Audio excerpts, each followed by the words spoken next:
All right, ladies and gentlemen, welcome back to the channel. Here we go. We're looking at a job before I've actually shot it. If you are a Patreon supporter, you'll be watching this video before I actually shoot the job. So you'll be watching in real time as this unfolds. The point of doing all of this stuff is to say, this is what happens during a prep phase for a cinematographer. I'm showing you and I'm explaining it, and it takes a lot longer to explain than it actually does to do. But the whole point is that you can see, okay, there's no like magic sauce here. You're deciding a couple of different variables, then you're deciding on the tools, and then you're done. And then you just show up on set, and all of a sudden, it's magic. Okay, so that's the whole point of these things. And then hopefully, in the future, we can actually look at the final product, and I can say, I told you, this is how I was going to shoot it, and that's exactly how we shot it.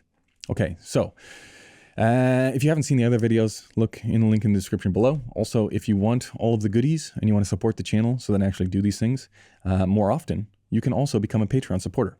There is a back catalog of thousands of podcasts, videos, breakdowns, all that stuff. 10 years of doing it. So go there if you want to see it. Okay, so we got a wide shot. And then all of the coverage of two people in a car. That seems pretty simple, right? We got a person in a car, and then we've got all the interior stuff. Now it looks like we are flip-flopping all over the line here, right? Just judging by these boards. Remember, these boards are actually before the Tech Scout. So they haven't really been placed in any location. We have complete freedom to do whatever we want with this car, this angle, this house, all that kind of stuff. So this is just about kind of figuring out the idea that the director and the production company have sold to the agency and the client. Exterior facing out. All of a sudden we're in the back seat, French overs. Now, already you should be thinking, I mean, if you've seen the other videos or if you know anything about my style, I'm thinking, okay, well, first I have to identify what scene we're shooting. Is it a bar scene? Is it an office scene? Is it a dining room table scene? Is it a vehicle scene? Or is it an other, right? Like a oneer or something like that. Well, there's a big, giant clue here, right? What is that clue, you ask? It's a vehicle, right? So we've got a car shot. So it doesn't matter that the car isn't moving, right? This thing is parked up here. We've got people in a car. They're having a conversation. Luckily for us, a huge elimination of variables is that there's only two people in the car. So now we have basically either a bar or an office setup contained inside the vehicle setup. The vehicles, there's lots of different sub-branches off of the vehicle blocking, but having two people in the car and having the thing not moving eliminates so many variables. The one thing here that we are told on the Scout is that this will be a night exterior, like a nighttime ride, okay? So that presents its own issues for lighting and motivation and angles and all that kind of stuff. But that's all we're given. Then we've got, let's see, we got a French over. Then we got a reverse close-up French over. These two shots are the same. These two shots are the same. This is just a closer version of this. Then we're out the front of the car, which is a wild flop. And then we're in front of the conversation.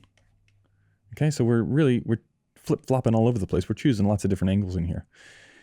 How are we going to light it? How are we going to make it look halfway decent? Well, that's going to come based off of our location. The way that we're going to park the car will probably tell us what kind of lights we're going to use. But for our purposes here, sometimes, like this classic from the front vehicle shot, there's only one way you can light it, right? You'd have to go pretty, I mean, you'd have to weave quite a story to be able to backlight this frame. Okay. Normally what you will do is, I mean, there's ways to make front lit shots look nice. It's most obvious with really great cinematographers in this exact shot. Okay. I'm not saying never front light anything. I'm saying when you do front light things, it takes a lot longer to make it look nice. It takes way more nuance to make it look nice. It's harder to do. So I would say actively, not avoid it, but if you want more work, if you want a career and you're dog shit at cinematography, at the beginning, you're going to get better. But at the beginning, why show everyone that you don't know what you're doing? Keep that to yourself, right? Don't tell anybody that. And this is a hard shot to do. Anyway, normally what would happen here is if you're driving on the road, you're going to have like the headlights of the car, and then you're going to use those as a fake bounce. And then you're going to have like the, the poor man's process of, well, nowadays you do it like a stereotubes or something, and you're chasing down the side. So you get a little bit of edge light. And that is, depending on the car that you get, like the key can come from the side, from the street lights, and then like a little bit of ambient push from the headlight return. Okay. And then you're going to have like water droplets on the back windshield, or it's going to be super dirty. And then you're going to backlight that with either the poor man's process or, just constant light if you are on a budget or something like that. That's the idea here to get maximum depth. I'd want street lights coming in the back seat too, like either that way, and then angle, soft ambient push from the front. Okay. And what we're going to do here is you're going to do the reverse, well, not the reverse of the soft hob in this frame. What you're going to do is you're going to do the, let's see, it would be not on body, right? Not on face, only on body, as opposed to soft on face, hard on body. So I would want no level here, completely blocked off, and ambient down here. No level here, ambient down here. Okay, and then what's happening here is you're getting push from the side of the car. Okay, now we're not driving here, but this is still, we have to think of what's the most challenging shot in this sequence from a lighting perspective and a lighting design. It's not this one. This one's easy. It's like a standalone. This one, we know, like the majority of the light is going to be coming through the front windshield. So this shot is super easy, right? It's half of an office scene. Again, this one's easy, which makes this one easy, right? Because key light from the windshield, shadow to camera. Same with this one. Key light from the windshield, shadow to camera. All that stuff is super, super simple. Like the only one here thinking, okay, this is wide enough where we might be able to get in like a little edge light on top. Here, we probably won't be able to get it in. Or maybe we take off the headrest and maybe we can edge a little something down the side. This is the only difficult angle. Okay. The only other thing I'm thinking is that here, we're looking in a direction that we've never looked before. So that's 90 degrees. Let's come up here, actually. Oh, actually, they're front out. So we have looked that way. It's back at the house. Okay. So I'm thinking like we can get Prax on back in the background for the background of that shot, right? Because we'll be looking at the house. It'll be easy for background, things like that.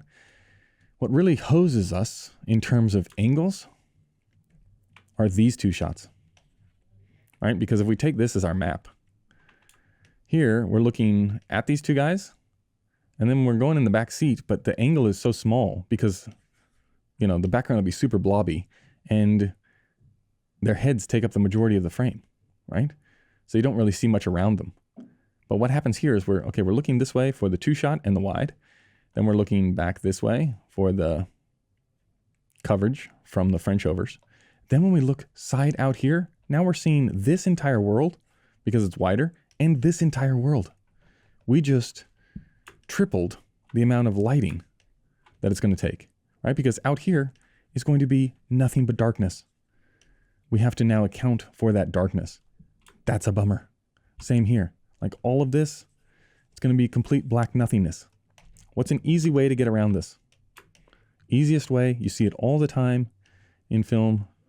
Have you seen it before? I hope. We're going to get a rain machine, and we're just going to put droplets of water. I mean, you don't even need a rain machine. You need a hose, or you need a lot of dirt. We're going to put stuff on the window. Why? Because it gives you an additional layer of depth immediately, right? And it clogs up the frame. Then all we have to do is put like highlights out there. Highlights plus dirty window or rain. Same here, highlights plus dirty window in the background or rain. Rain on the windshield there or rain on the windshield here. And it just picks up all of the levels that's going to be coming through the window.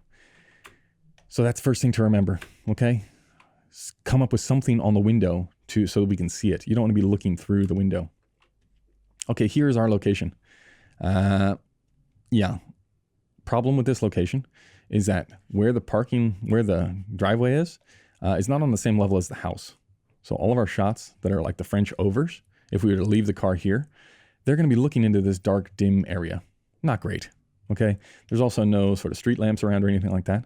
So solution is, let's take the car and we can maybe cheat it like here for the wide shot. We won't show this in the wide shot. We'll move the car back, maybe a car length for the wide. We're going to fake street light over here, looking down. We're going to fake sodium vapor street light over here for like a little pool here, a little pool here, lights on in the house, maybe something here on porch lights, things like that. Then when we go in for the coverage, now, if the car pulls in this way, as opposed to fronting out, then we're going to be looking all this way, right? Except for the 2-shot, which is from the front of the car. That's all right. So, rain machine, dirty windows, sodium vapor keys. So now what does that mean? Well, let's draw it up. So we got car here, person, this is the back of the seat. The further out we bring out the car, the more of the house that we can get in the background. Because this sort of, it doesn't look like it, but it's on like a little hill. So if we come up higher, further away from the house, we're going to get more of the house in the background for these frames. Okay, those two. Instead of looking into that like dark area of the garage, now we're going to be looking into the actual house. That's a bonus for us. Now if we think about the lighting here, think street lamp this way, but the car's facing the other direction. Street lamp over here, pool of light here. Maybe they have the lights on facing towards the house and then they turn them off in the wide. There's glow from the back of the car.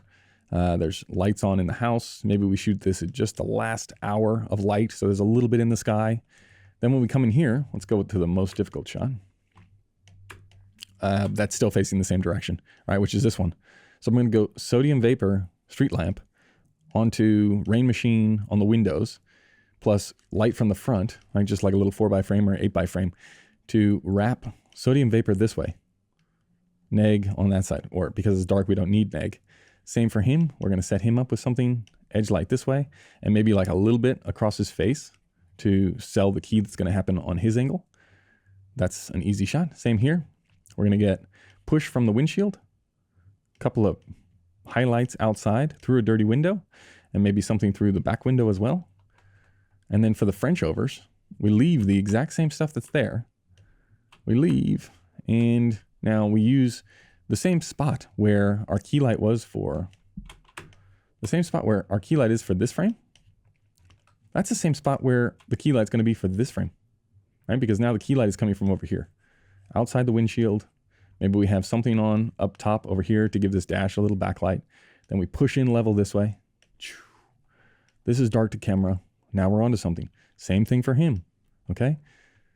And then for this shot, we're looking in a completely new direction. But if we dirty up that window, or if we put rain on there, we just need to add like a tube or something way in the deep background. And then we can do that lighting setup that we talked about. So not super complicated. But the main thing is, where are we going to park the car? And then how are we going to sell the wide? Because once we get inside, it's super, super simple. Let's see if I end up doing any of that, right? This whole thing could fall apart. The rain machine doesn't show up. They don't want to dirty the windows because who knows? Like, it could all go pear-shaped pretty quick, but we definitely don't want the car in there. Imagine if the car was actually parked there, because then when you're looking sideways, you're looking directly into this brick wall. Brick wall, no depth, bad. Okay, that's going to do it for this one. Many thanks. We'll see you in the next one.